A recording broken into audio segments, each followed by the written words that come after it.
Love and blessings to everybody watching. Today I'm going to share how I healed myself from gastritis, ulcers, H. pylori, my digestive issues a long time ago. You see, a long time ago, a few years ago, I was actually a little bit bigger and a little bit plumpier, a little bit more heavy. And I used to be that all my life. I was a little chubby kid all my life.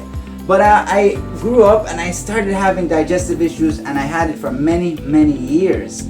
And I tried all of the different recommendations. I tried the antibiotics, the omeprazole, the buscapina, the ranitidina, the baking soda. I tried it all. Some of it did help with the pain. However, the problem never went away. And so I get messages every day from people wanting to heal themselves from digestive issues. So in this video, I'm going to explain how I went about healing myself and how you can probably do it too.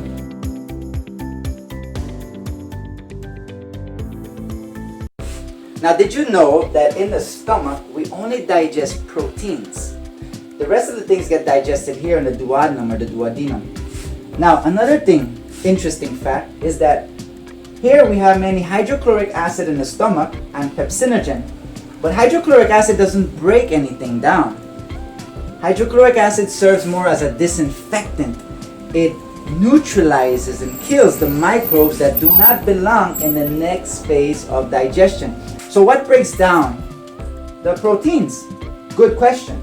Now, usually the stomach, when you're day to day and you're not eating, usually the stomach acid is at around 4 pH. It's still acidic, but it's not that strong. However, when we start to get hungry or we start to smell something food, we start to salivate a little bit more, that acid gets a little bit stronger. It goes to 3.5 to 3. And then something interesting happens when it reaches around 2.5. That's where hydrochloric acid and pepsinogen, which is an inactive substance, they make a bond. And this bond actually creates an enzyme called pepsin. And it's pepsin which breaks down proteins. Isn't that interesting? Now, so by this understanding, you can see how important it is to have strong stomach acid, right? It's very important. Now, what would happen if we dilute this stomach acid or we don't allow the stomach to reach this pH? Well, obviously what happens is that we're not going to have sufficient pepsins to break down proteins. Does that cause any problems? Well, yes, it does. Because you see, this is the first phase of digestion for proteins. The next phase is happening here. It's a different process.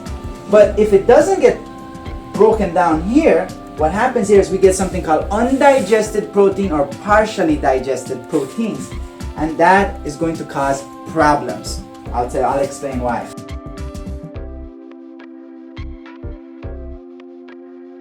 So think about it, gastritis, right? One of the things with gastritis is that this stomach right here, this mouth right here, they call the esophageal sphincter, remains open when it should be closed because we're digesting. So because it remains open, the acid goes up and you feel the burning sensation. Now, if you take something like baking soda or omeprazole and it neutralizes it, that acid that's here, yes, the pain will go away. However, these things here that neutralize the acid usually dilute our stomach acid, so we don't have this pH anymore, meaning that our production of pepsin is decreased dramatically depending on how much you take. Now, this is going to alleviate the pain from right here, but it's going to cause problems because then the undigested proteins are going to end up here. And if it settles down in different areas here and it cannot be digested because it's just there for long periods of time, it starts to build up ulcers. And not only that, the hydrochloric acid that's low won't disinfect the food that well. So what we're going to see in this area here, for example, like H. pylori, this is going to be around the pyloric sphincter, which is around here. So H. pylori normally is a bacteria that we all have, but it is a minority. We have very little. Normally the food for H. pylori is very little. So that's why we only have a little bit of it. But now because of this, the food that usually feeds H. pylori is more abundant. And you see it start to grow. That is the main cause of our problems, and that was the main cause of my problems. So When we have undigested protein that comes in here, it starts to create inflammation, bloating, a lot of different digestive issues because we're not breaking down our proteins here and we're not disinfecting it properly.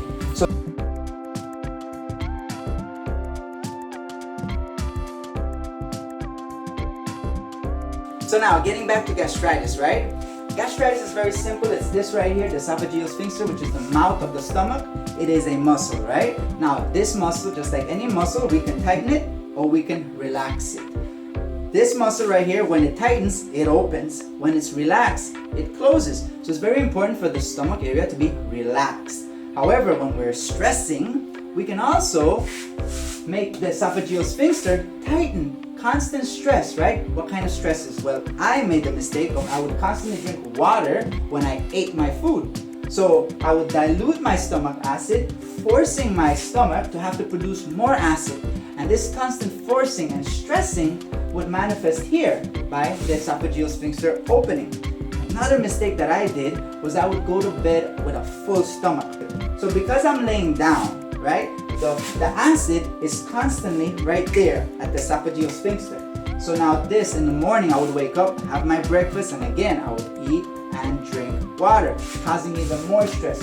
That was when I realized that I am causing too much stress on my stomach. Another thing that I used to do too, when I would sit down and eat, I would notice that I would stress about different things. I would stress about the bills, financial situation, emotional problems, personal issues, stress. This constant stress while I'm eating manifested right here. So what I did is I made some changes. So I stopped going to bed with food in my stomach. When I would sit down and eat, I wouldn't stress. I would actually change that habit and just basically say something very simple. Thank you.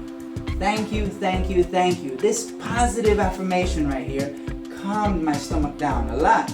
And I chewed my food as much as I could because that was another mistake that I made. I wouldn't chew enough, causing my stomach acid to have to work even harder. Now, different types of stresses will manifest in different types of ways. Gastritis is one of them.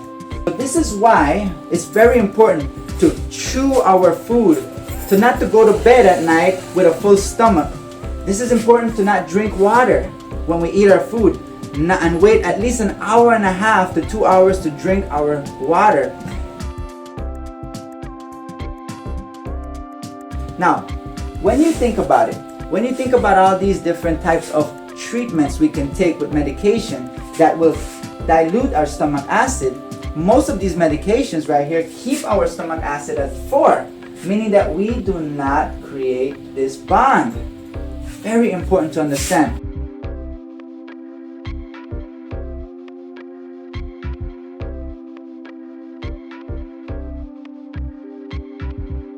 Now think about this, right? You have something that, let's say, edible. Let's say a banana. It is edible. Now if you leave this banana outside, what's gonna happen is that it's gonna rot. But what does that mean? Meaning that the bacteria starts to eat it up.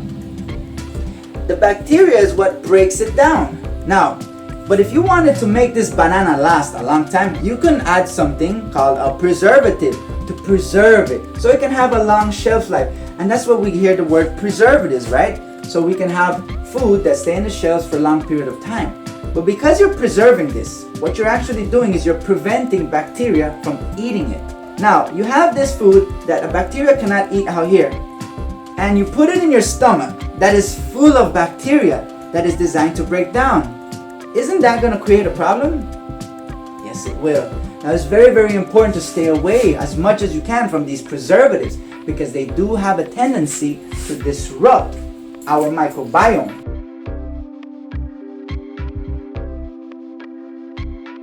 Now, a lot of people don't know this. This is another interesting fact, right? As babies, when we're growing and we still have our milk teeth and we're still drinking milk, we are not producing an enzyme that breaks down starch, and that's called pancreatic amylase. We're not producing that.